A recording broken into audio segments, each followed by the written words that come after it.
no es una enfermedad, es un síndrome, o sea, un conjunto de síntomas y signos que detrás de ella puede haber alguna enfermedad de fondo.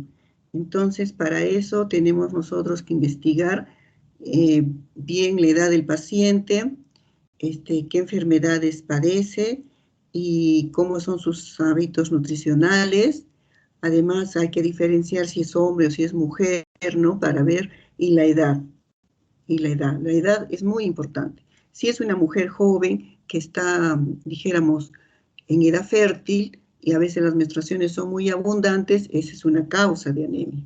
Pero si es una mujer menopáusica, donde no haya pérdidas de sangre, entonces el comportamiento es el mismo que si tuviésemos en cuenta que el paciente es un hombre y entonces tenemos que estudiar el tubo digestivo, ¿no? Desde la boca hacia el ano, para descartar que no haya pérdidas. Pueden ser una úlcera, una divertículos, puede ser una hernia hiatal, ¿no? en la región perianal pueden haber hemorroides sangrantes u otras enfermedades crónicas que llevan al paciente a tener anemia, ¿no? Como son las infecciones crónicas o también algunos medicamentos que por sí te pueden producir microhemorragias, ¿no? Como son la aspirina, los anticoagulantes, etcétera. Entonces, tenemos que averiguar también qué medicamentos toma el paciente y qué otras enfermedades padece para descartar si es una anemia carencial o es anemia por enfermedad crónica.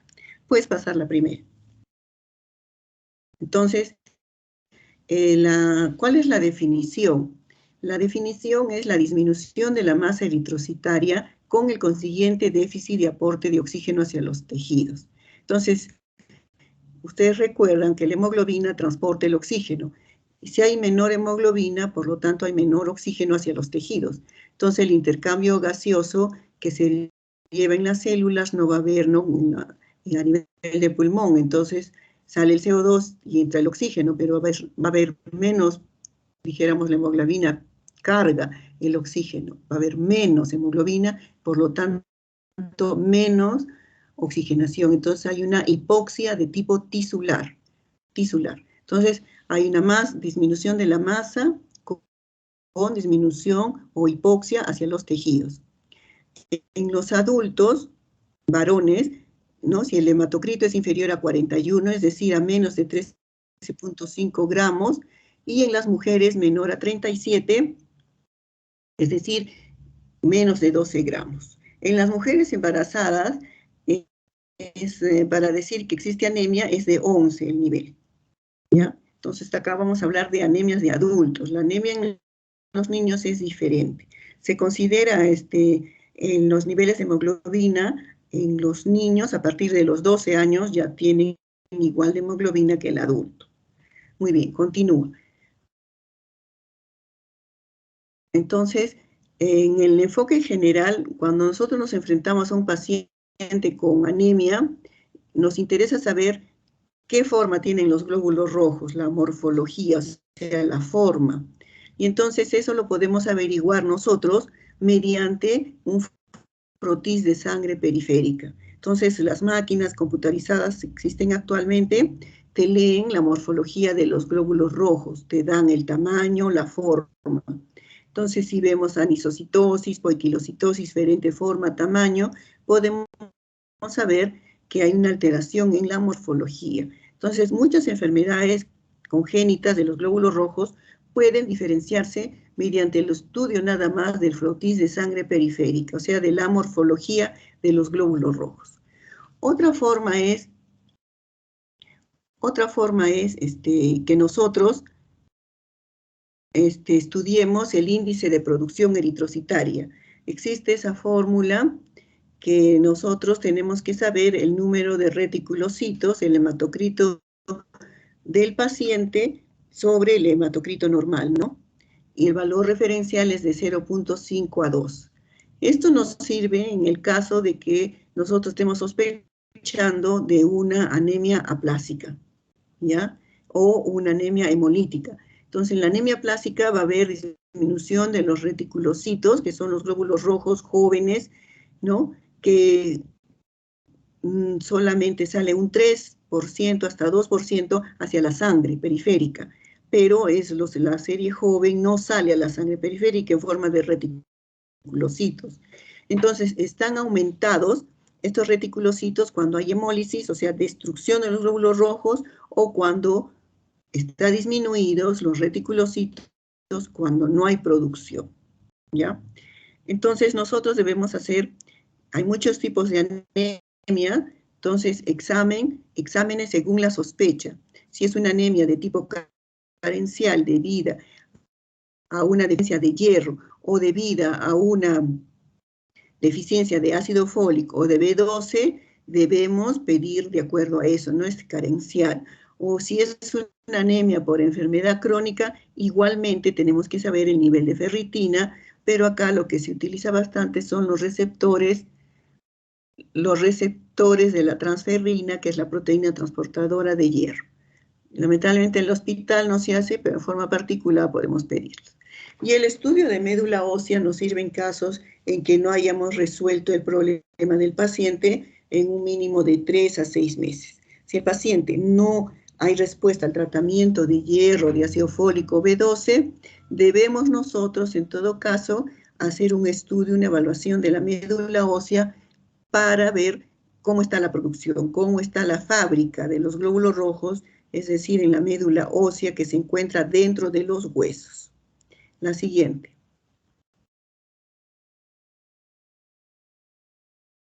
Entonces, ¿cuáles son? En la anemia existen mecanismos compensatorios del organismo para tratar de que el paciente se adapte. Son mecanismos fisiopatológicos de adaptación a la anemia. Ustedes saben que nuestro cuerpo se adapta al frío, al calor, se adapta incluso a las comidas, ¿no? Entonces, se adapta al clima, se adapta socialmente también, ¿no? Nos hemos adaptado a esta terrible situación de la pandemia igualmente. El organismo se adapta a la anemia. Y entonces, ¿qué va a haber? Va a haber una hipoxia tisular o ística, o sea, va a haber menos oxígeno en los tejidos, pero el organismo tiene que seguir viviendo. Entonces, ¿cuáles son los mecanismos de compensación? El aumento del 2,3-difosfoglicerato, que es, ahí dice 23-DPG. Ese hace aumentar la liberación de oxígeno de la hemoglobina, hace liberar el oxígeno hacia los tejidos. El poco que hay le dice libera, ¿no? Entonces, liberación de oxígeno hacia los tejidos a través de la vía del fosfoglicerato. Entonces, intraeritrocitario. Ustedes saben que los glóbulos rojos viven 120 días y que es como una maquinaria que solo vive 120 días y tiene una cantidad de enzimas, tiene una cantidad de glucosa hasta 120 días, ¿no? Luego de lo cual ese glóbulo rojo envejecido, ¿no? Se produce una serie de fagocitosis, el hierro va nuevamente a los depósitos, los aminoácidos al pool de proteínas y no se pierde nada, ¿no? Nada de fierro por la orina ni por las heces, nada de eso, se pierde por la piel, por el sudor, etc. Entonces, el 2,3-difosfoglicerato hace disminuir la afinidad que tiene la hemoglobina por el oxígeno, favoreciendo así la entrega de oxígeno hacia los tejidos. Por lo tanto, el paciente, como la hemoglobina tiene que circular, entonces es como si un carro tendría que correr a más velocidad para que poder llegar a su, dijéramos, a su destino, ¿no? Entonces, igualmente hay taquicardia. La siguiente. Entonces, otro mecanismo compensatorio es el aumento del gasto cardíaco. No solamente aumenta la frecuencia, sino todo el corazón empieza a bombear más sangre, ¿no? Entonces, aumenta el gasto cardíaco. Y, por lo tanto, los órganos primordiales, como son el cerebro y el corazón, son los que se preservan ante cualquier situación, el cerebro y el corazón. Entonces hay una vasoconstricción a nivel periférico, de ahí es la palidez, ¿ya? De ahí tenemos la palidez, ¿entendido? Entonces tenemos que tratar de compensar ¿cómo? disminuye la sangre a nivel de la piel y a nivel de los intestinos. Entonces, por eso se torna el paciente pálido. Esa es la causa de esa es la explicación de la palidez en la anemia, por una redistribución de flujo. Entonces, para preservar el corazón y el cerebro, la piel comienza a disminuir su color. Entonces, los pacientes se tornan pálidos, ya no rosados, porque no un paciente rubicundo, no, pálido. Ya es igual cuando ustedes se estresan de algo, inmediatamente, ¿no? Comienza a latir el corazón fuerte. Ustedes saben que en un minuto de hipoxia a nivel cerebral el paciente se desmaya, ¿no? Y puede dañar su cerebro. También otro mecanismo es la liberación, bueno, ahí me está mal escrito, la liberación de la eritropoyetina, que es la hormona formada en el riñón, ¿no? Para la formación de glóbulos rojos. De ahí que los pacientes que tengan daño renal, insuficiencia renal, no producen eritropoyetina y entonces tienen que recibir externamente la eritropoyetina y así favorecer la formación de hierro. Entonces, pero este mecanismo es lento, ¿no? La liberación. Entonces se forma en la eritropoyetina, también tiene, para su liberación, tiene que haber hipoxia, ahí entonces hay receptores de hipoxia a nivel renal, que es en las porciones yuxtamedulares o yuxtaglomerulares, y esos receptores que son detectores de oxígeno, ¿no? De hipoxia, hacen liberar la eritropoyetina. También la médula ósea aumenta, prolifera. Entonces, hay una eritropoiesis que trata de compensar lo que está pasando en periferia. Entonces, comienzan a producir mayor cantidad de glóbulos rojos, se menciona hasta 7 veces por encima de lo normal. Es lo que ocurre a ustedes cuando hay inflación, comienzan a producirse más soles, ¿no? En este caso. Entonces, igual, la médula ósea comienza a producir más y más para tratar de compensar la pérdida de afuera, ¿no? ¿Qué está pasando? No se sabe. Entonces, la médula ósea comienza a producir más glóbulos rojos dentro de la médula, ¿no? Ya. La siguiente. Este es un esquema en el cual enfoca todos los tipos de anemia, ¿no es cierto? La anemia puede ser por pérdidas. Cuando ustedes se enfrenten a un paciente con hemoglobina baja, piensen primero, está perdiendo sangre. Está perdiendo sangre. Entonces, ¿por dónde pierde la sangre? Si es mujer, en la menstruación. Entonces, si es una mujer joven. Si es mujer menopáusica, tienen que estudiarle las pérdidas ocultas en las heces. Y si es un hombre, está perdiendo sangre por el tubo digestivo, o por el tubo geniturinario, tiene hematuria, ¿no? O el paciente tiene una úlcera, divertículos, hernia hiatal, o tiene un cáncer gástrico, etcétera, etcétera. Entonces, o pérdida o hemólisis. Entonces, o pérdida o destrucción. Estos glóbulos rojos o están siendo perdidos por alguna vía o hay destrucción, ¿ya? O la médula ósea está mal, o sea, la médula, la fábrica dentro de los huesos, no hay eritropoiesis, está disminuida. Entonces, muy bien, acá está lo que hemos mencionado, la taquicardia, que es un síntoma frecuente, la hipernia, el paciente tiene taquipnia, la viscosidad de la sangre está disminuida, es una sangre ya no rojo intenso, sino medio rojizo, ¿no? Entonces, la viscosidad, o sea, el espesor, ¿no? Rala, como entre comillas, ¿no? Para poder entender, por disminución también de la resistencia periférica.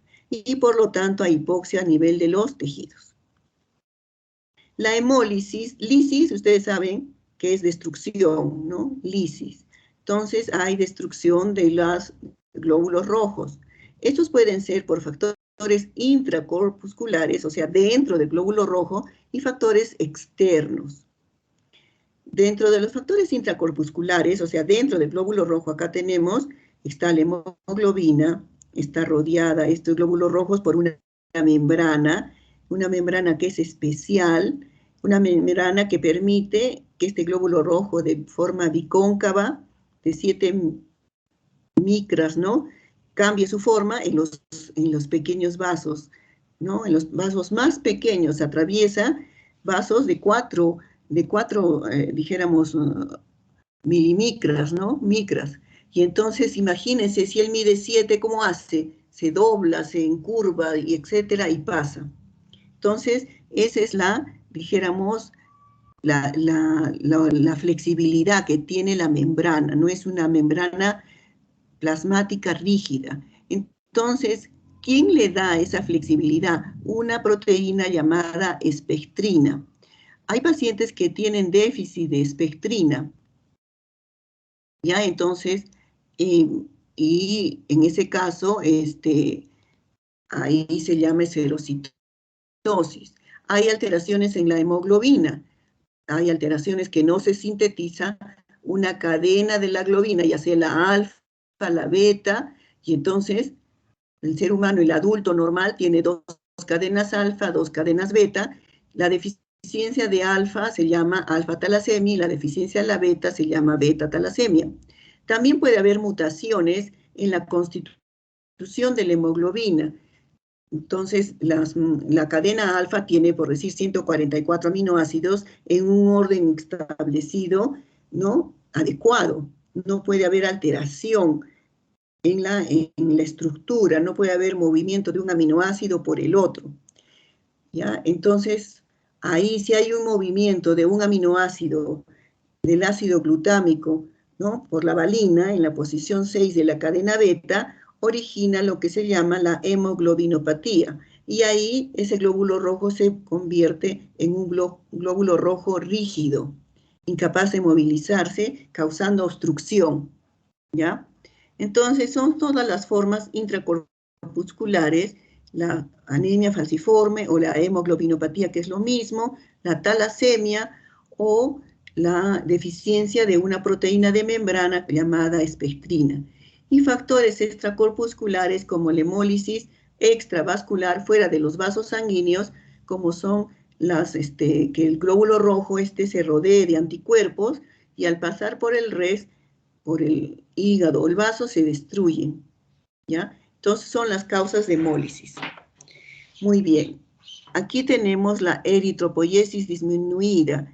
Entonces tenemos cuando hay déficit carencial, este es el pterigoil glutámico, es el ácido fólico, la B12 y el hierro. Cuando hay deficiencia de estos factores esenciales para la formación de la eritropoiesis, te dan el tipo de anemia carencial. El hierro está en los alimentos, en las carnes rojas, también está en las verduras, está en el hígado, está en el vaso, en el riñón, ¿no? Entonces, en las vísceras, y entonces, si el paciente es vegetariano, va a tener déficit de hierro, y si es un vegetariano puro, de B12, porque la B12 también se encuentra en las carnes, y los vegetales tienen el ácido fólico.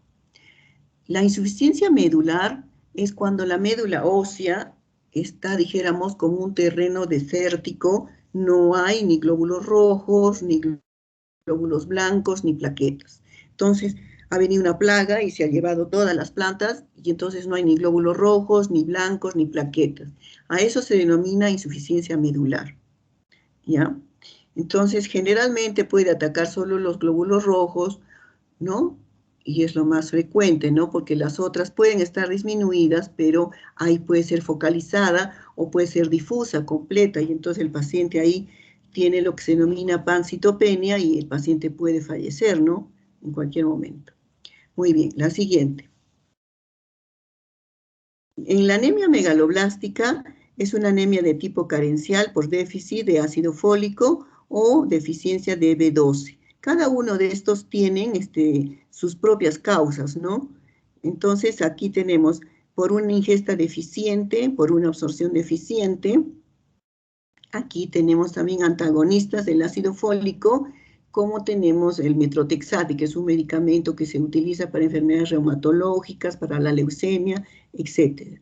Y en algunos casos su necesidad está aumentada, como en el embarazo. Ustedes han visto que los niños, el ácido fólico participa en el cierre de los canales espinales. Entonces, cuando no hay cierre no hay un adecuado aporte del ácido fólico, los niños pueden nacer con un meningocele, ¿no? Meningomielingocele, ¿no?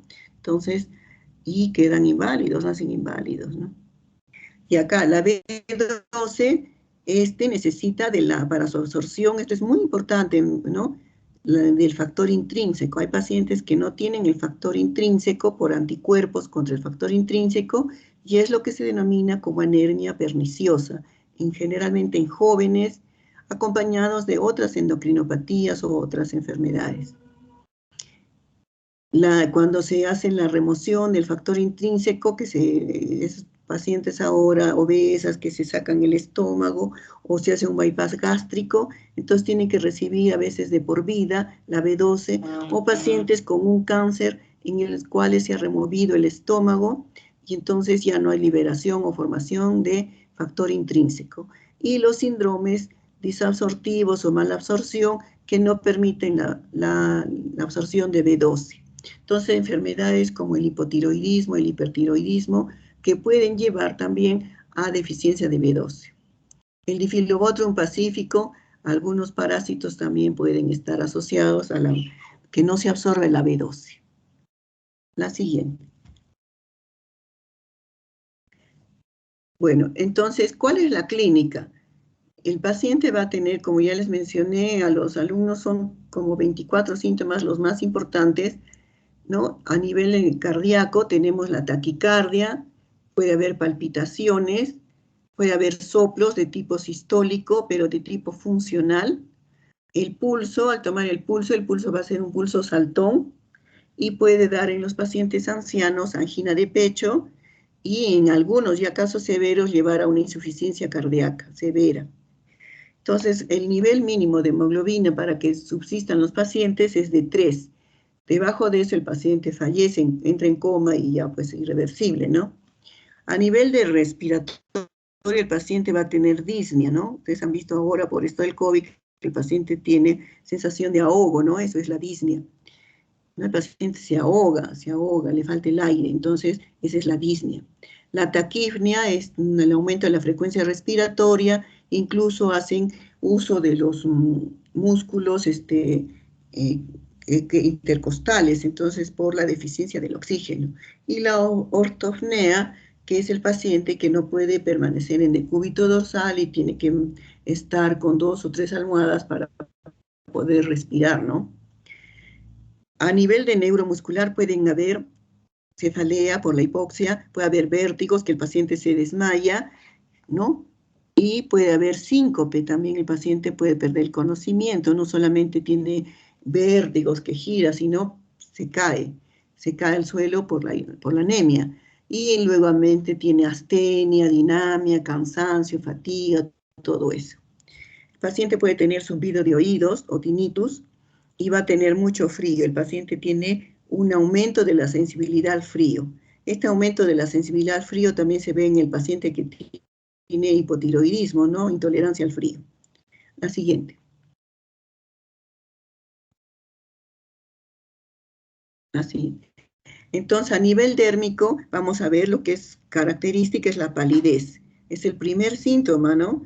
Entonces, tú inmediatamente, los médicos o los estudiantes tienen que ser observadores, muy observadores, ¿no? Entonces, mirar al paciente, la piel, la cara, cómo viene, cómo están los ojos, cómo está su cara, si hay alguna desviación, cómo es la marcha, cómo se sienta, etcétera, cómo se dirige, cómo habla, todo tienen que observarlo. Hay también en los pacientes que tienen heridas, retraso en la cicatrización de las heridas. A nivel gastrointestinal, perdón, hay anorexia, o sea, pérdida de apetito, puede haber náuseas, estreñimiento o diarrea, ¿no? A nivel genitourinario, comienza el paciente, la paciente mujer con hipermenorrea, luego tiene anemia y luego ya deja de menstruar. No es que esté gestando, sino que la paciente llega a la menorrea porque ya no tiene más sangre que perder, ¿no? Pueden haber anomalías menstruales como hipermenorrea, menometrorragia, metrorragias que llevan a la anemia. Entonces es un círculo vicioso. La paciente pierde sangre, ¿no? Tiene poco apetito, no come carne, no le gusta, le da asco y entonces entra en un círculo vicioso. Y el paciente puede haber también retención hídrica, por lo que tiene anorexia o hiporexia, no se alimenta adecuadamente y puede haber cierta disminución de la presión osmótica, de la osmolaridad de la sangre por la pérdida de proteínas y entonces hay retención hídrica, ¿no? La siguiente.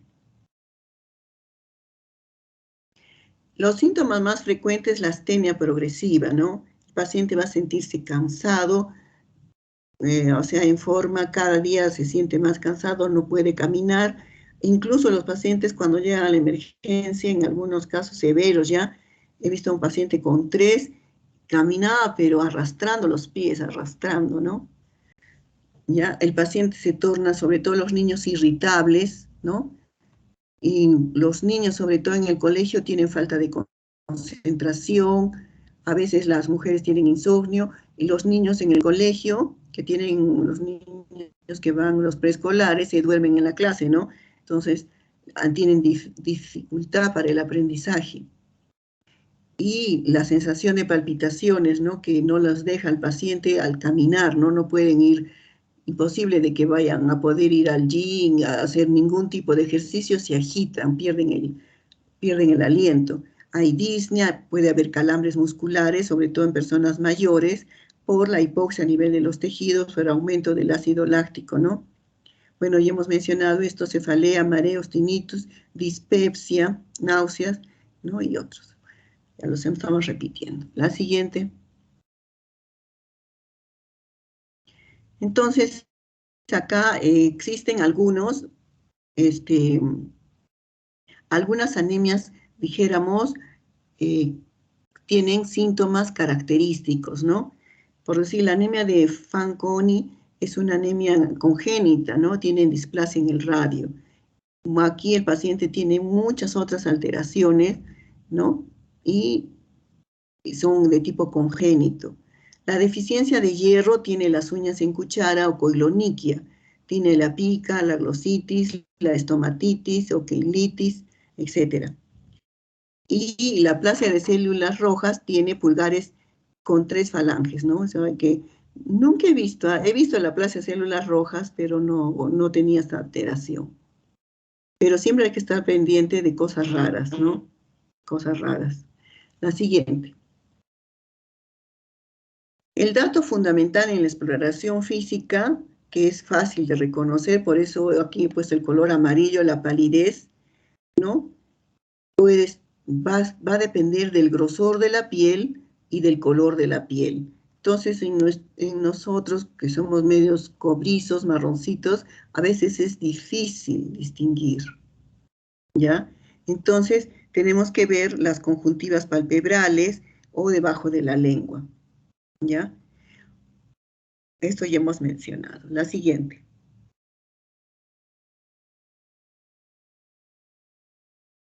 La siguiente. Muy bien, ¿cuál es la clasificación? La clasificación más fácil es la de las constantes corpusculares, que la vamos a ver. Hay muchas clasificaciones de anemia, entonces ustedes tienen que aprender la que les parezca más fácil y que sea de utilidad, ¿no? Para el futuro, ¿no? Para tipificar la anemia, ¿no?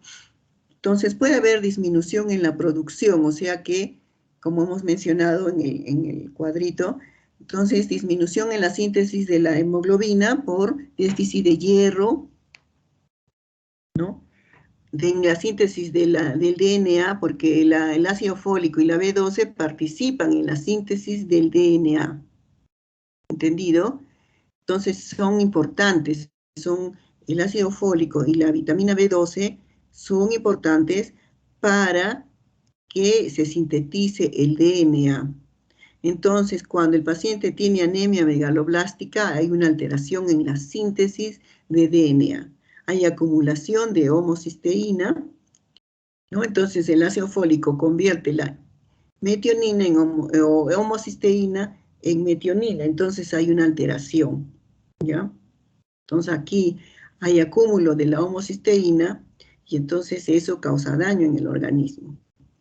¿Ya? Entonces, disminución en la síntesis de hemoglobina cuando el paciente tiene ferropenia o tiene una talasemia o una enfermedad crónica, síntesis del DNA en los casos de que haya anemia megaloblástica, porque el ácido fólico y la B12 participan en la síntesis del DNA. Eso es importante recordar. La siguiente. De acuerdo, me parece la más práctica y más fácil para todos, ¿no? Acordarse de los índices eritrocitarios. Ahora las máquinas computarizadas te dan el volumen corpuscular. Este es volumen corpuscular medio, o sea, es el tamaño del glóbulo rojo. Y te da con exactitud, porque existen fórmulas, ¿no? Y tenías que calcular, etc. Pero ahora las máquinas te lo dan en forma automática. Y es preciso, te dan en forma precisa. Entonces, microcítica cuando es menor de 80, ¿en qué casos? En anemia ferropénica, que los glóbulos rojos se hacen pequeños, en la talasemia, algunas anemias que se denominan sideroblástica, en anemias por enfermedad crónica e intoxicación por plomo o aluminio. Entonces, la anemia microcítica hipocrómica no solamente es por déficit de hierro, eso tienen que recordar, ¿no? En la talasemia, en la enfermedad sideroblástica, en la enfermedad, anemia por enfermedad crónica, intoxicación por plomo o por aluminio. Macrocítrica, volumen mayor de 100 en la megaloblástica, en la mielodisplasia, cuando el paciente recibe quimioterapia como el metrotexate, en una enfermedad hepática, cuando hay cirrosis o, ¿no? El hígado está enfermo, en el hipo, en el hipertiroidismo. Y normocítica también en la anemia por enfermedad crónica, cuando hay pérdidas agudas que no da tiempo todavía para que esos glóbulos rojos sean pequeños y se note la deficiencia de hierro, y en la aplasia medular. Entonces, yo creo que esta es la más importante y la más fácil, ¿no? Entonces, si yo estoy pensando en microcítica, debo de pedir hierro. El hierro está bajo, entonces la anemia ferropénica. Si es macrocítica, debo de pensar que es por deficiencia de ácido fólico y B12, entonces puedo ahora hacerle dosaje de ácido fólico y B12 y ver los niveles en que se encuentra. La siguiente. Y aquí, entonces, lo más importante es la historia, ¿no es cierto? Ver cuántos síntomas y signos tiene el paciente en el examen físico, cómo se encuentra el hemograma, cómo se encuentran los reticulocitos y cómo es el frotis periférico. Entonces, esto es lo mismo, microcítica, normocítica y macrocítica, ¿ya? Entonces, es lo mismo para que ustedes tengan presente que esta es la más, dijéramos, más útil, ¿no? Más útil. La siguiente.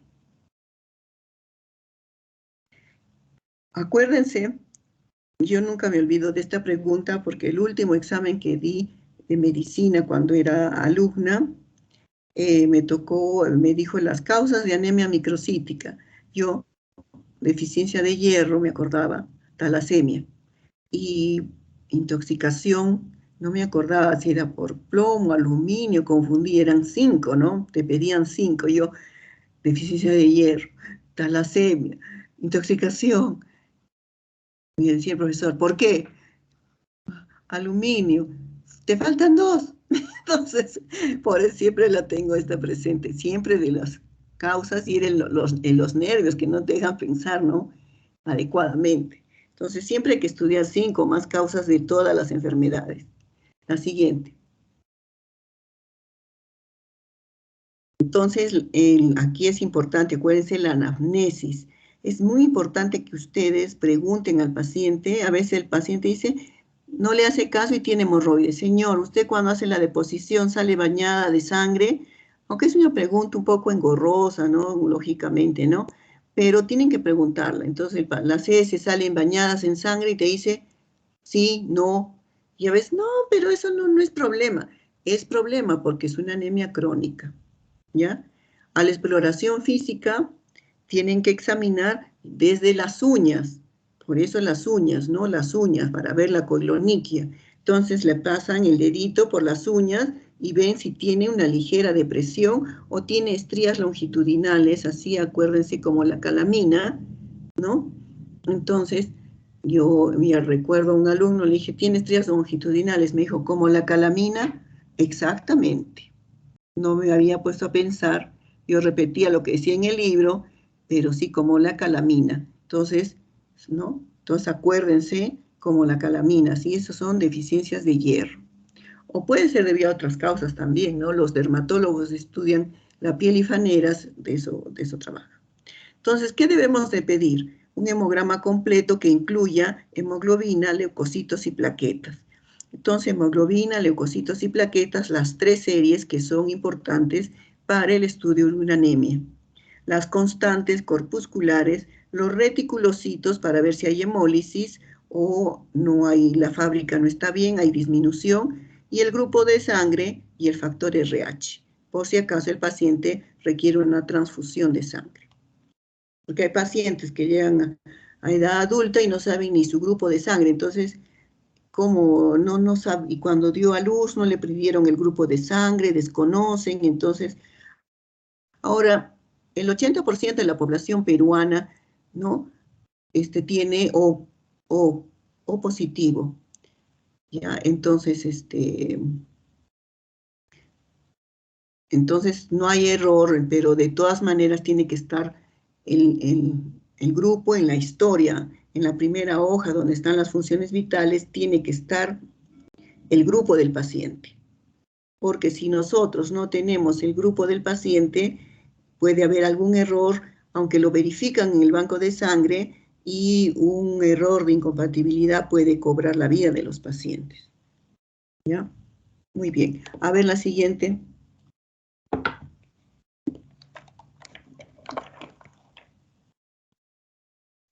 Y ya en la génesis de la anemia hemolítica intervienen 2 variables, la velocidad y la respuesta medular, ¿no? Entonces, hay 4 aspectos fundamentales. ¿Cuáles son los mecanismos de destrucción? Es una anemia hemolítica intravascular, o sea, dentro de los vasos, o extravascular, fuera de los vasos. Son intrínsecas, o sea, dentro del glóbulo rojo o fuera del glóbulo rojo. Y cuáles son los mecanismos de compensación medular. Entonces, ya hemos mencionado algo, ¿no es cierto? Intrínseco quiere decir que puede haber alteraciones en la membrana del glóbulo rojo, en la hemoglobina del glóbulo rojo, o hay dijéramos, una falla en la síntesis. Puede haber en la síntesis de hemoglobina, ¿ya? Entonces, extrínseca se refiere a problemas inmunes que destruyen a los glóbulos rojos por anticuerpos, ¿ya? Puede haber también hemólisis intravasculares, que en el caso de la malaria, ¿no? Por microorganismos. Y extravasculares en algunas otras enfermedades, ¿no? Como por decir, hay hemólisis en los pacientes que les ponían prótesis a nivel de la válvula mitral, una prótesis metálica, y entonces el glóbulo rojo, como no es natural esa válvula es de metal, al pasar por ahí lo destruía. Entonces ya no ponen ese tipo de prótesis, ahora son unas prótesis, creo, como en algunas cosas, en algunos utilizan a los cerdos para esto, entonces son prótesis sacadas, ¿no? Especiales de los animales, ¿no? Que son más compatibles con el ser humano y entonces se usan otro tipo de prótesis que ya no producen hemólisis, ¿no? La siguiente. La esferocitosis es dijéramos, la deficiencia de una proteína que existe en la membrana llamada espectrina, ¿ya? Entonces, los glóbulos rojos son muy pequeños, de forma redondeada. Entonces, ocurren 1 a 3 casos por 100.000 habitantes, hay alteración en el cromosoma 12 y hay mayor permeabilidad al sodio. Como son pequeños, estos rápidamente tienen fragilidad osmótica. Entonces, una prueba para diagnosticar esa enfermedad es la fragilidad osmótica. ¿Ya? Otra es la deficiencia de enzimas. Dentro del glóbulo rojo hay enzimas como la piruvato-quinasa, que es una forma autosómica recesiva, ¿no? Y los los hematíes se destruyen en el hígado. También hay la deficiencia del glucosa 6-fosfato deshidrogenasa, que es un patrón recesivo ligado al cromosoma X. Hay hemólisis aguda y después de agentes oxidantes. Entonces aquí el paciente tiene que tener muchos limitantes para comer algunas, algunas sustancias, algunos medicamentos. La siguiente. Muy bien, pasamos a la... ¿Tienen alguna pregunta los señores alumnos? Nosotros volvemos a tocar la clase de anemias al próximo año, porque la anemia, como ustedes han visto, es más compleja de lo que parece, ¿no? Ahora es una semiología para identificar los síntomas y los signos y podernos explicar qué es lo que está pasando. Esta clase las traje en inglés, no sé por qué no encontraba mis archivos, y bueno, pasa la trombocitopenia, ¿no? Entonces, ¿qué se refiere trombocitopenia? Penia en latín es disminución, citocélulas. Entonces, disminución de los trombocitos sería, ¿no? De las células que forman las plaquetas. Entonces, penia, disminución, cito es célula, ¿no? De las plaquetas. Entonces, acá vamos a ver la fisiología, la definición, el diagnóstico y el manejo, que bueno, ahora casi no nos corresponde, y algunos casos clínicos. Bueno, no hemos visto por la pandemia nosotros pacientes en la clínica, ¿no? Pero yo me imagino que el próximo año, cuando ya volvamos al hospital, vamos a ver este tipo de pacientes. La siguiente.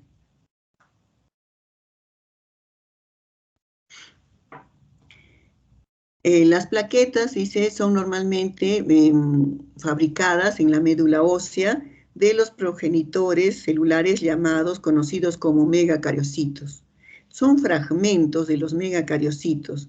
Entonces, los megacariocitos se fragmentan y la plaqueta no tiene núcleo, son fragmentos, pero sí tiene proteínas y contenido dentro de las plaquetas, como vamos a ver. La vida media de las plaquetas es de 10 días, ¿no? Entonces, cada 10 días las plaquetas se renuevan, no hay un pool de reemplazo. El recuento normal en la sangre, cuando hacemos igual que los leucocitos, o con de 5.000 a 10.000, acá es de 150.000 a 450.000 por milímetro cúbico. Ese es el valor estándar normal. La siguiente. Las plaquetas se adhieren, ustedes saben, a la pared de los vasos sanguíneos. Primero se adhieren, luego se agregan y luego forman el tapón plaquetario, ¿no? Las plaquetas adhieren a la pared del vaso, acá tenemos, este es el endotelio, se adhieren a través del factor de von Willebrand de las glicoproteínas y luego se agregan entre ellas, aquí, se agregan una con otra, ¿no?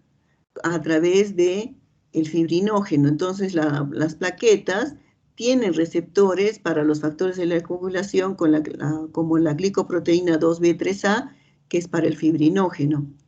Y ahí se agregan, entonces se forman una con otra y forman el tapón plaquetario. Este tapón es igual acuérdense, como las mallas cuando van a pescar, así, ¿no? La agregación. Pero se activa inmediatamente los factores de la coagulación y se forma una malla, un coágulo. Yo imagino, todos han visto un coágulo. A ver, traten de deshacer el coágulo. No se puede, ¿no? Porque está rodeado de una fibrina. Tienen que cortarlo, ¿no? Muy bien. La siguiente.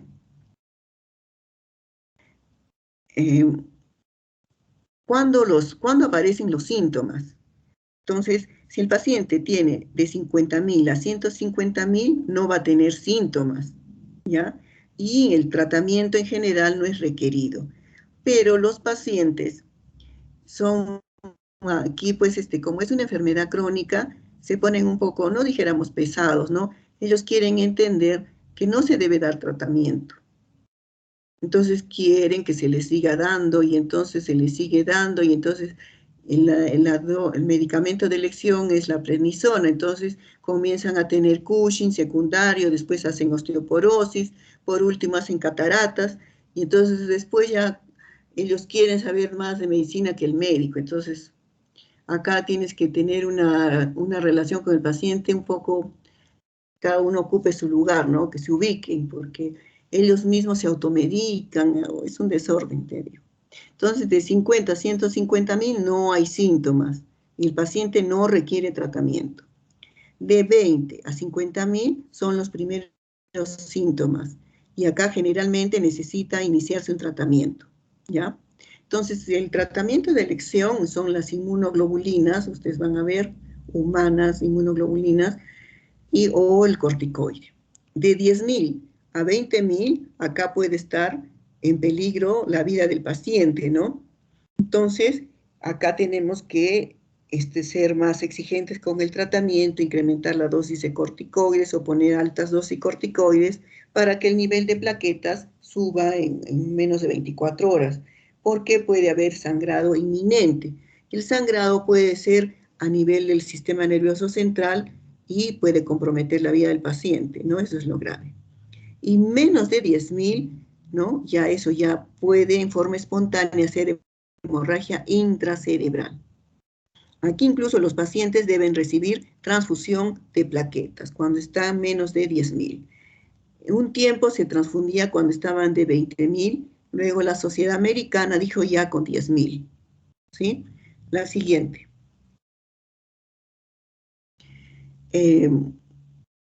¿Cuáles son las causas de la trombocitopenia?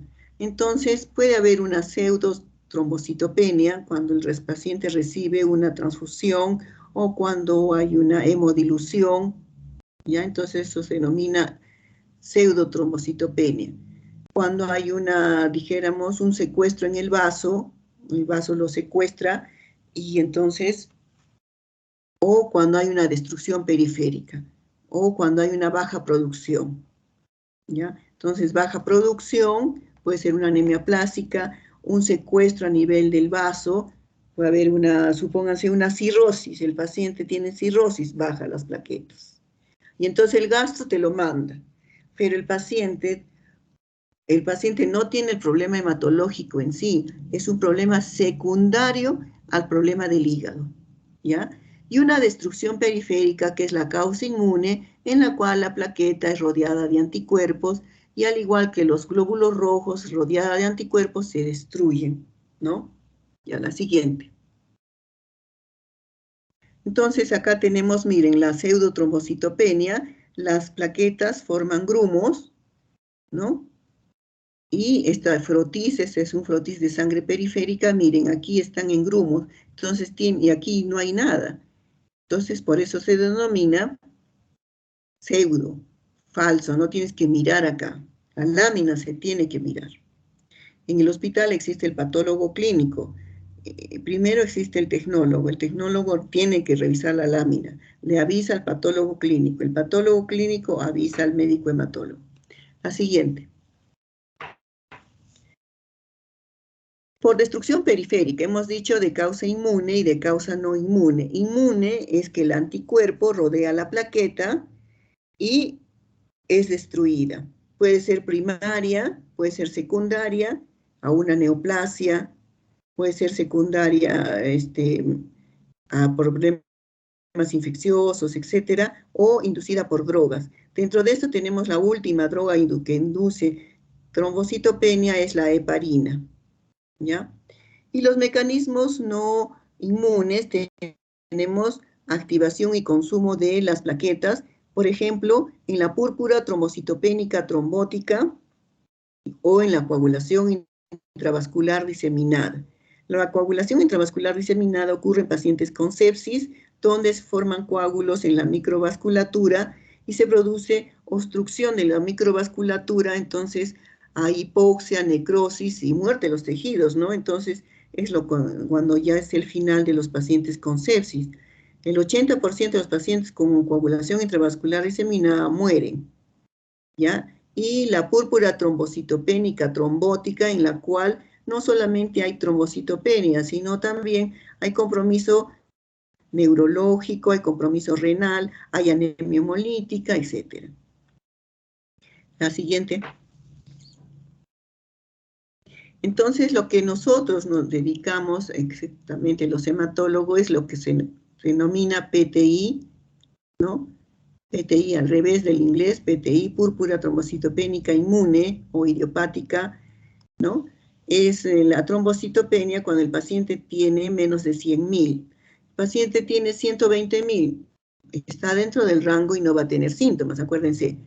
No, acá clínicamente no aparentemente está asociada a otras condiciones o otras causas de trombocitopenia. ¿Ya? Entonces, la trombocitopenia adquirida puede estar, hay que hacer un descarte, puede ser descarte de otras enfermedades.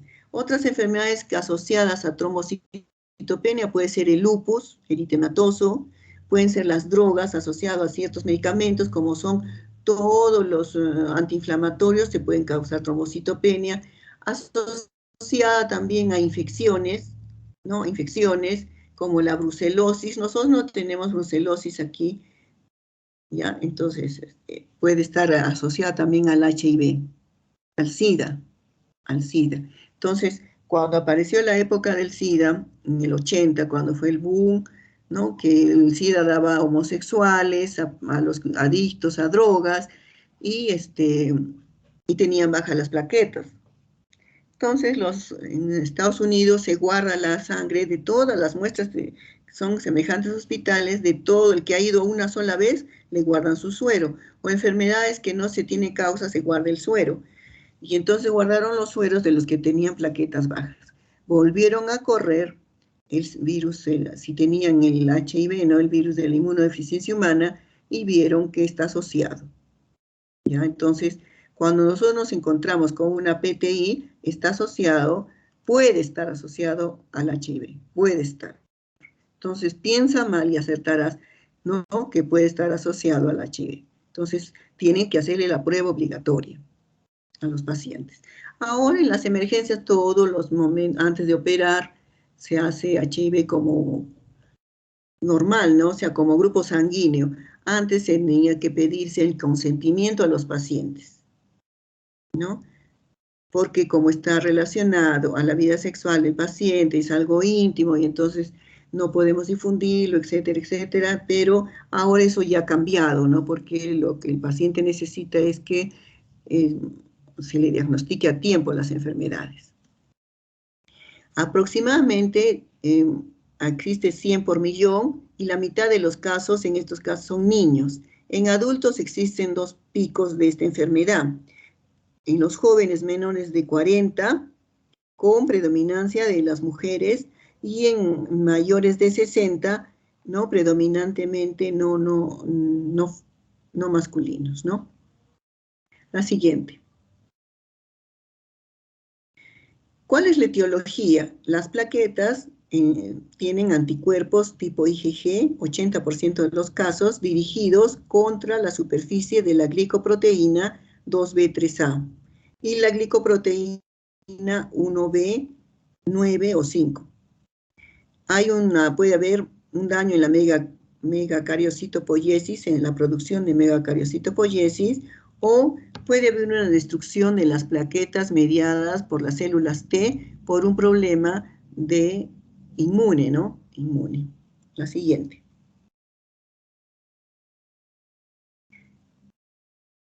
Entonces, PTI primario en el 80% de los casos y 20% es secundario. O sea, inmune se refiere a PTI inmune primario cuando no encuentras causa, o sea, o idiopático. No encuentras ninguna causa, pero tiene que ser por descarte. Entonces hay que descartar neoplasias, hay que descartar enfermedades autoinmunes, como les dije, lupus, hay que descartar infecciones como el HIV, el Helicobacter pylori, esto es de hace 5 años nada más, el Helicobacter, asociado también a anemia ferropénica, el Helicobacter pylori, a un síndrome de desregulación inmune, como es el síndrome de inmunodeficiencia común variable, ¿no? Y incremento del riesgo puede haber de tromboembolismo, mortalidad, sangrado e infección comparado con la población en general. ¿Ya? La siguiente. Entonces, cuando el paciente tiene la PTT, puede haber tromboembolismo en esos casos. ¿Cómo hacemos el diagnóstico de la PTI? Es un diagnóstico, como les digo, de exclusión.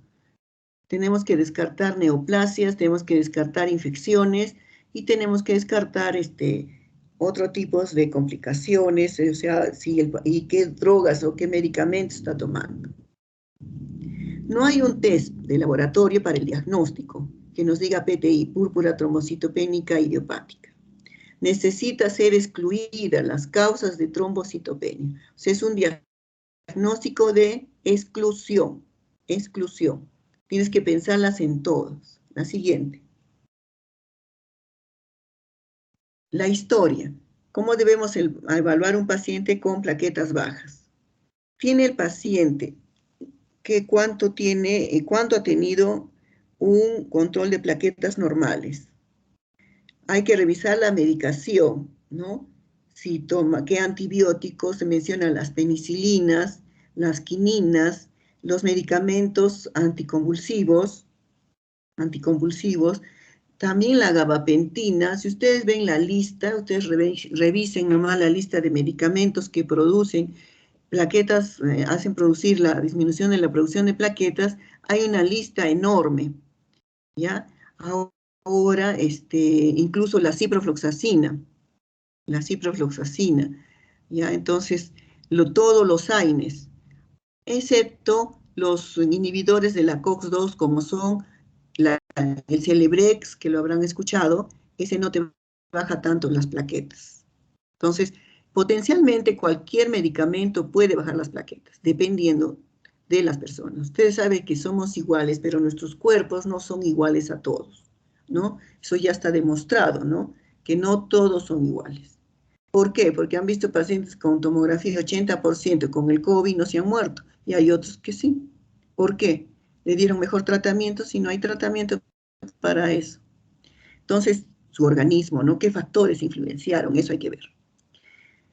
¿Qué condiciones pueden estar asociadas a las bajas de plaquetas? Ya les he dicho el hígado.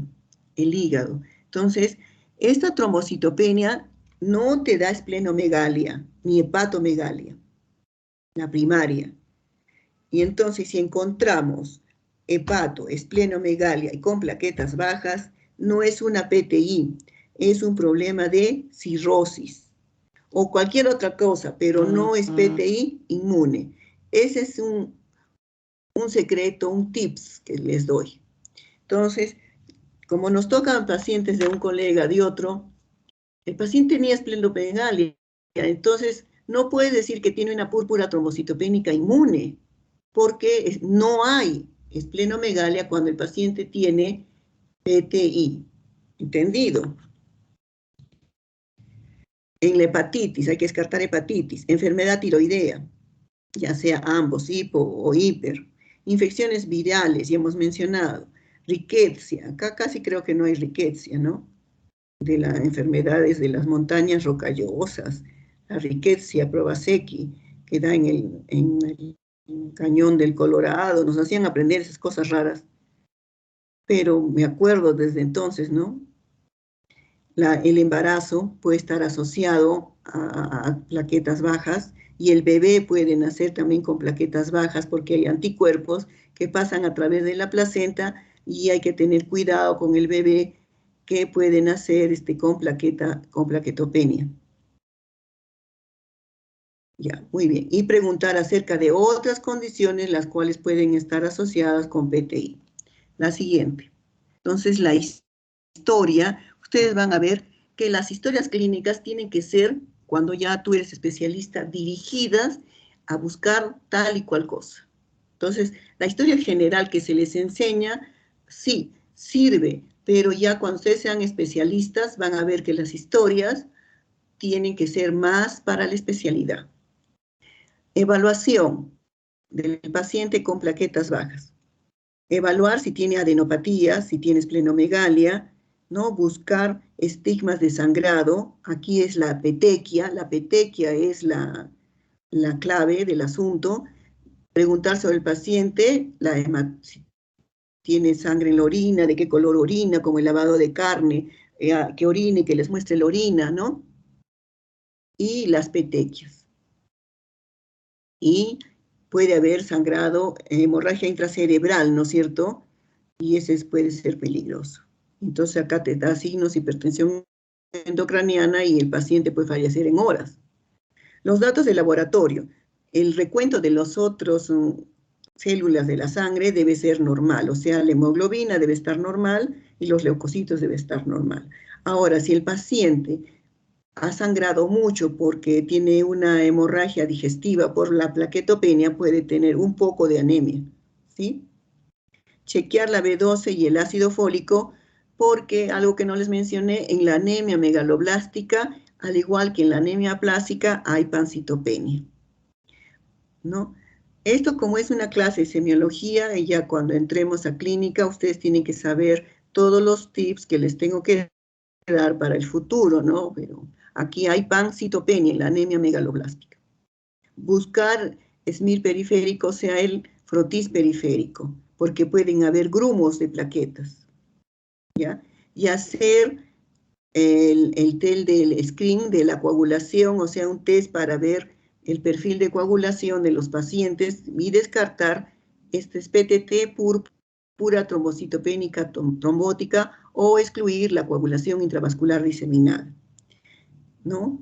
Estudiar el HIV, la hepatitis y la anemia hemolítica, que es el test del Coombs, ¿no?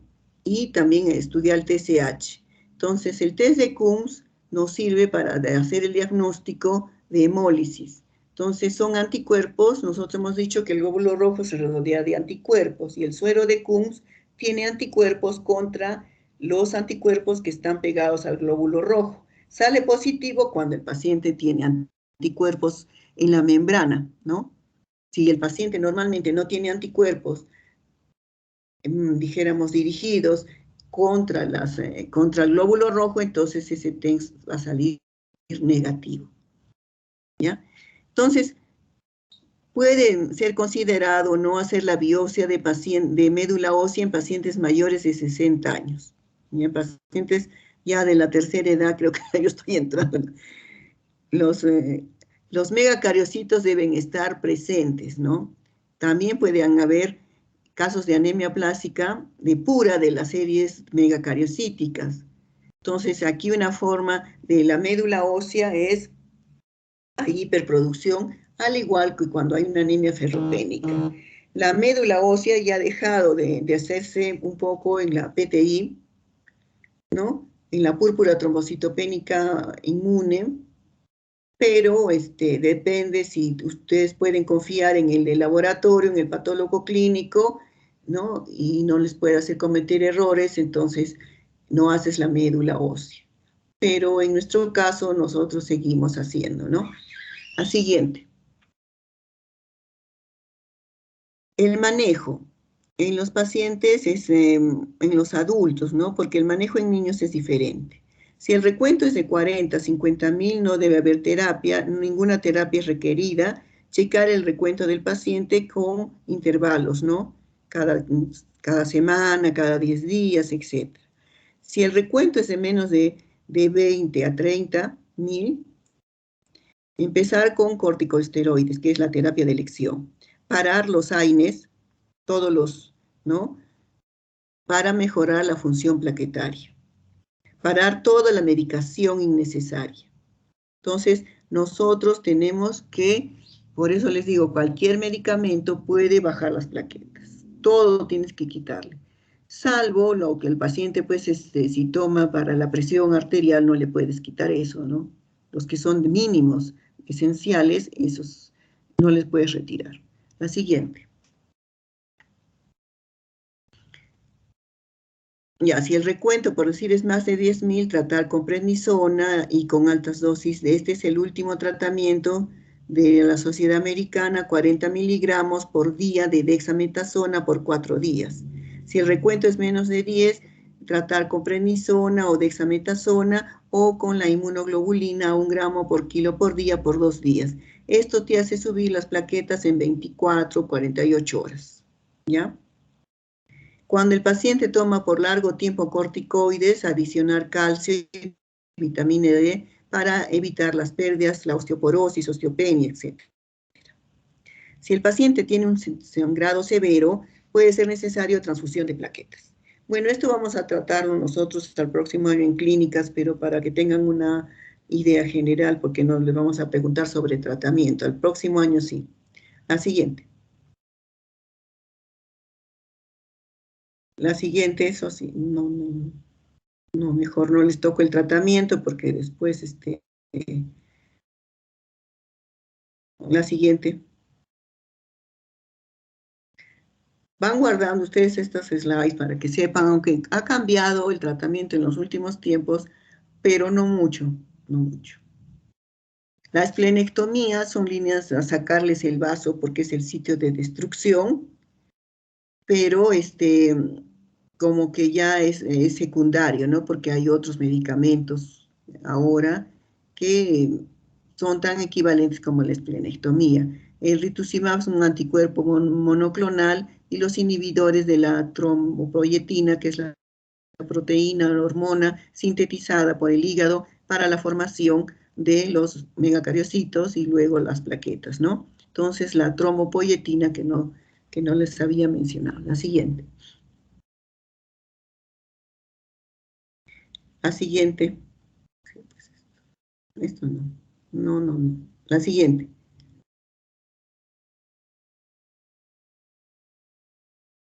La siguiente. Esta era para mencionar es la trombopoyetina, ¿no? La siguiente. Se usó un tiempo como trombopoyetina, interleuquina 11. Ahora, muy bien. La PTI y el embarazo. El 7% de los embarazos está asociado con plaquetas menos de 150.000. Ocurre en 1 a 10 casos por 100.000 embarazos y 30% requieren tratamiento. La PTI al diagnóstico, ¿no?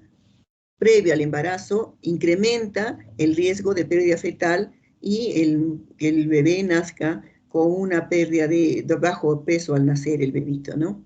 La siguiente. Aquí el tratamiento también se debe dar al bebé, ¿no? Para que tengan idea, se puede dar tratamiento al recién nacido, al neonato. La siguiente.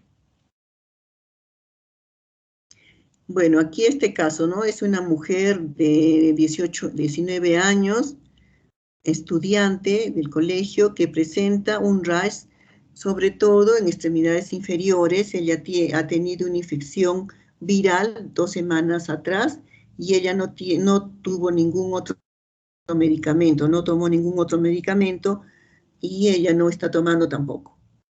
Al examen físico tenía petequias, sobre todo en la piel, ¿ya? Y las plaquetas eran menos de 20.000. La siguiente. La siguiente. Entonces el paciente empieza con prednisona. A los 7 días el paciente comienza a presentar acné, insomnio por el corticoide y severa indigestión por el uso del corticoide, alucinaciones visuales, y el recuento de plaquetas se normaliza, ¿no? Y la prednisona se para, ¿no? Es mantenida durante 8 semanas y el paciente resulta sintomático con un recuento de plaquetas normales. Entonces el corticoide, como ustedes ven, es deleterio, no es así nomás. La siguiente, tiene efectos colaterales. Este es un caso 2, un hombre de 39 años que presenta epistaxis, ¿no? En la emergencia, y él no tuvo problemas de medicación, y él no tomaba tampoco, no tenía problemas médicos, o sea, ningún antecedente.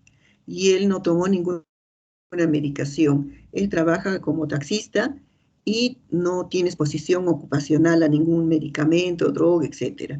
Él es casado y tiene 3 niños. Al examen físico es remarcable, es solo que hay que remarcar que solamente tenía epistaxis y petequias escasas. Y el recuento de plaquetas era de 35.000. La siguiente. Este paciente, miren, era positivo al HIV, ¿no? Entonces, siempre que pensemos que hay un paciente con PTI, como decía mi madre, piensa mal y acertarás, ¿no? Entonces deben de pensar que puede tener un SIDA, ¿no? Entonces, porque después que te hincas con el paciente, le muestras la sangre y vas a ver al paciente y tenía SIDA. Entonces, para que no ocurran esos accidentes que pueden ser peligrosos para tanto los estudiantes como para los médicos, pedir primero el HIV. A todos, a todos. Es el consejo que les doy, ¿no? Ahora, no puedo decir que todos hemos tenido accidentes, ¿no? En el trabajo, pero ahora los que tienen, se hinca un paciente con hepatitis o con HIV, inmediatamente tienes que hacerte la prueba, es un accidente de trabajo, y tienen los pacientes que se hincan con un paciente con SIDA, tienen que recibir tratamiento azetateno, o sea, tratamiento para el SIDA, un tiempito. Entonces, bueno, y el paciente fue admitido por tener numerosos encuentros, ¿no?, homosexuales con no protección. El CD4 era menos de 140 y el paciente empezó con antivirales, antirretrovirales. Y el recuento de plaquetas lentamente se normalizaron. Regresaron a su nivel normal, ¿ya? Sé que me trago. La siguiente. Esta es una mujer de 46 años que se encontraba que tenía un recuento de plaquetas 20 en un examen de laboratorio de rutina. Ella tenía algunos moretones y algunos sangrados por las encías, ¿no? Ella no tuvo, dice, no tuvo ninguna medicación ni ninguna otra enfermedad. Y ella trabajaba, era profesora, ¿no?, como en una escuela principal. Ella empezó con 1 miligramo por kilo por día de prednisona, supóngase que pesa 60 kilos, 60 miligramos. La siguiente. Después de una semana, el recuento se normalizó a 180.000 y la prednisona fue parada de 10 miligramos, de 10 en 10 por semana, ¿no? Cuando se fue reduciendo la dosis 10 miligramos, la paciente desarrolló un sangrado menstrual severo, ¿no? Y notó que el recuento de plaquetas bajó a 8.000. Entonces ella fue nuevamente admitida al hospital y empezó con la inmunoglobulina a 1 miligramo por kilo cada 24 horas por 2 días. Y la dosis se fue incrementando a 60 miligramos diarios, pero al tercer día el recuento de plaquetas era de 60.000. La siguiente. Esta paciente es vacunada contra el neumococo, meningococo y hemófilos influenza, y ella fue sometida a una laparoscopía, a una esplenectomía laparoscópica, el cual no es usual, ¿no? Y el recuento de plaquetas subió a 600.000. Entonces, la paciente estuvo exitosa, ¿no? Fue un éxito, ¿no?, sin la necesidad del corticoides, ya no necesitó corticoides más. La siguiente. Si me equivoco en la traducción, me corrige. Entonces, hay pacientes que son refractarios al manejo de la PTI y en esos casos responden mejor a la esplenectomía, ¿no? La terapia con inhibidores de la trombopoyetina o terapia con el anticuerpo monoclonal están indicados, ¿ya? No sé qué me da. Y a la siguiente.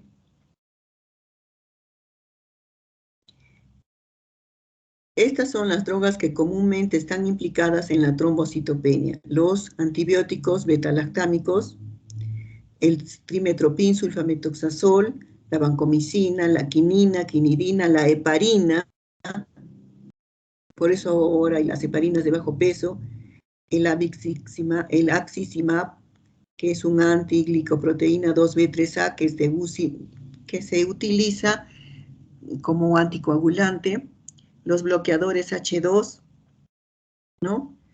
Y si un paciente comienzan a caer las plaquetas, ¿no? ¿Qué dice abajo? Bueno, ¿puedes subirlo un poquito? No sé qué dice ahí abajo. La siguiente. Jimena, no me abandones.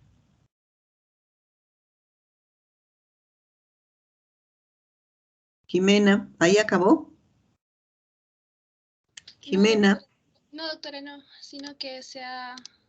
Ah, ya ha salido. Ahí está, esa es la parte de Ah, abajo. ya. Si el nivel de plaquetas baja, ¿no?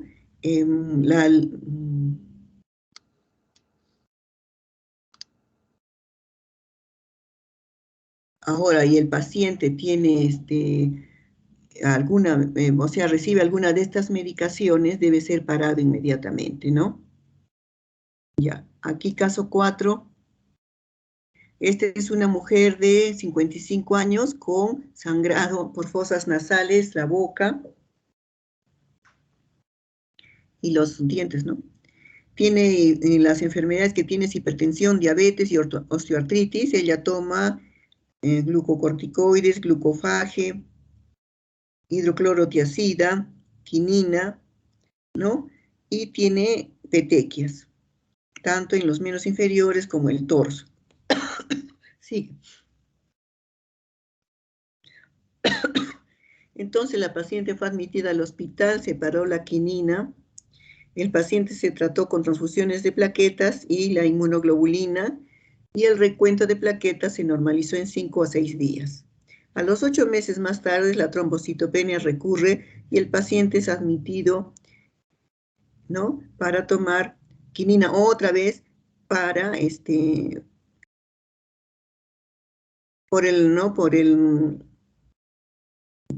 ella que tenía alguna enfermedad, por decir una enfermedad autoinmune que necesitaba quinina, ¿no? Pero tomó nuevamente quinina y le bajó otra vez las plaquetas. Entonces, ustedes tienen que saber que suspenden el medicamento, pero a veces hay medicamentos que nuevamente tienen que ser iniciados y que no hay reemplazos para ese medicamento, y el paciente tiene que volverlos a tomar y el recuento de plaquetas otra vez baja. Yo he visto mucho en los pacientes que toman gabapentina. Entonces, el paciente que toma gabapentina produce bajas plaquetas, pero el neurólogo no le puede cambiar a otro medicamento porque hay otros medicamentos que no son tan efectivos como la gabapentina, ¿no? Por decir, en una polineuropatía, y entonces el paciente recae. Entonces lo tenemos que mantener en un recuento de plaquetas que no le cause sangrados al paciente. La siguiente. Entonces, la PTI inducida por drogas normalmente debe ser suspendido, ¿no? ¿Ya? Y si las plaquetas son severamente bajas, el paciente debe requerir transfusiones.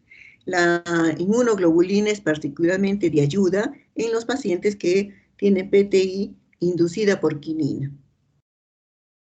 La siguiente. Este es otro paciente que es fumador, ¿no? Que tiene una enfermedad vascular, ¿no? Y que periférica, y tiene una angina inestable, ¿ya? El paciente fue admitido al hospital y luego de recibir heparina, el recuento en la admisión fue 450.000, se sometió a un cateterismo cardíaco, se demostró que tenía enfermedad coronaria de 3 vasos, y el paciente fue sometido a una cirugía de bypass coronario, el cual ocurrió en el día 7 del paciente. En el preoperatorio el recuento fue de 200.000 y en el posoperatorio el recuento fue de 90.000. La siguiente. La siguiente. Aquí lo que ha demostrado la trombocitopenia inducida por heparina. Se ha visto que el 1 a 3% de pacientes tratados con heparina, usualmente 7 días después de usar la heparina, ¿no?, de empezar la heparina, el recuento de plaquetas cae por lo menos en un tercio a la mitad. Y los pacientes no tenían que tener trombocitopénico, no eran trombocitopénicos. Se apareció con el uso de esta droga. Puede ocurrir tempranamente en pacientes quienes no han sido expuestos previamente a la heparina o aún con inyecciones subcutáneas, ¿no? Entonces forman anticuerpos contra el complejo de la heparina, ¿no?, contra la proteína F4 de las plaquetas, y esos anticuerpos activan las plaquetas, llevando paradójicamente a producir trombosis en la mitad de los pacientes. Entonces, en vez de tener sangrados, paradójicamente estos pacientes tienen trombosis con recuento de plaquetas bajos. La siguiente. Entonces,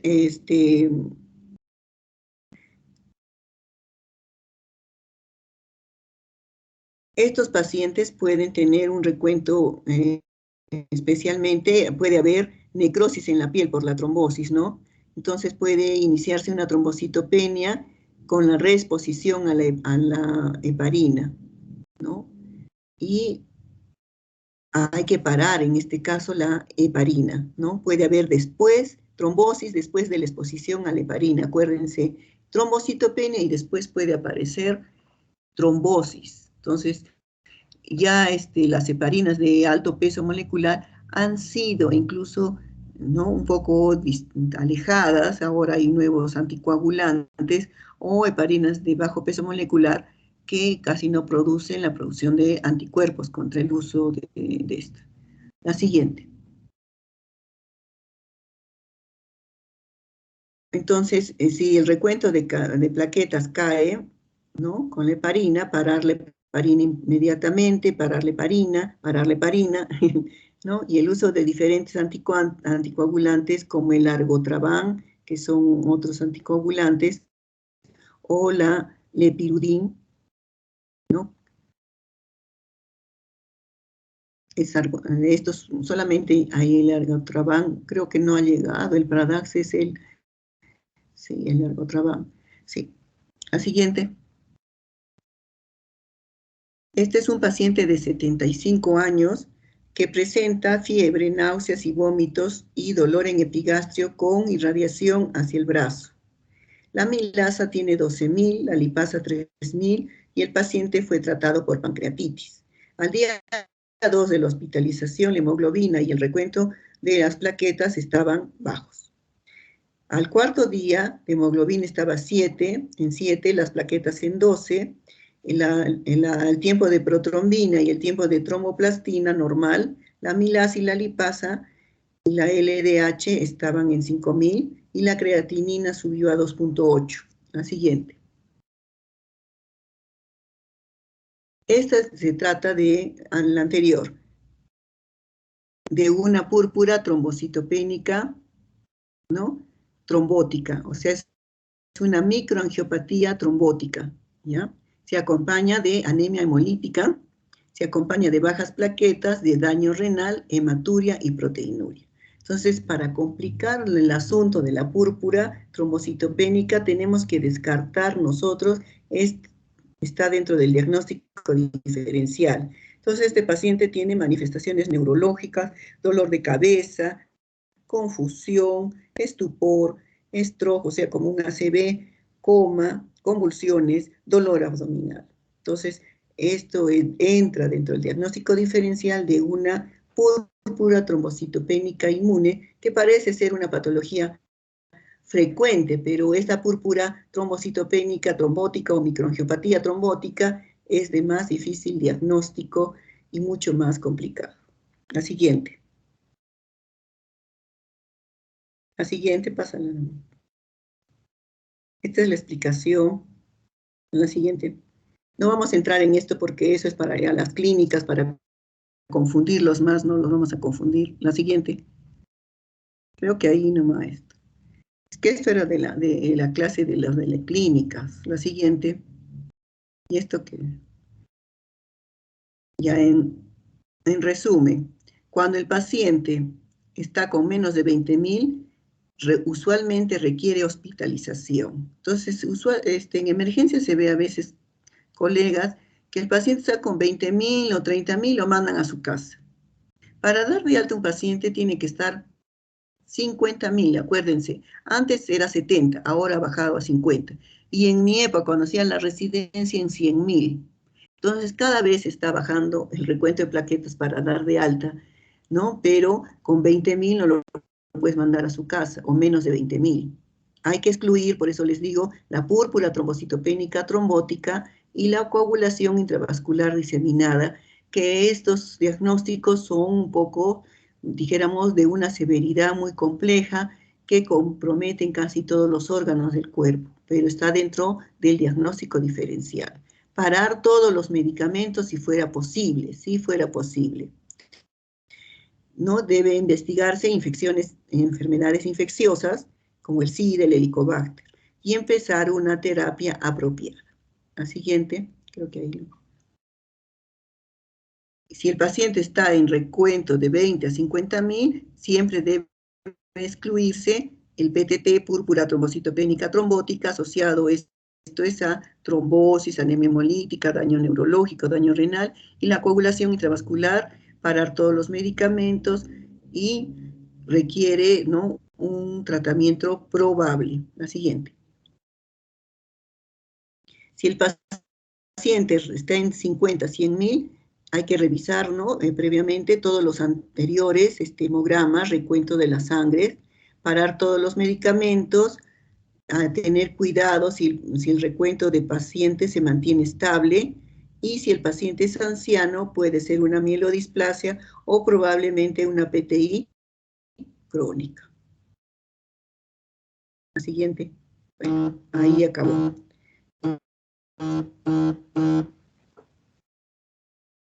¿Aló? ¿Ya está? Ya, espérame un ratito, espérame. ¿Alguna pregunta, Jimena, y los alumnos?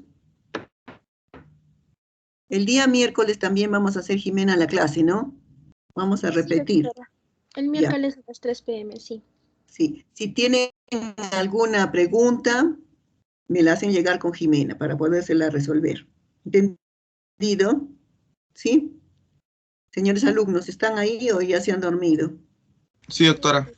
Sí, doctora, aquí está. Sí, doctora. Ya, entonces, muy bien, ya nos vemos y espero que hayan entendido la clase.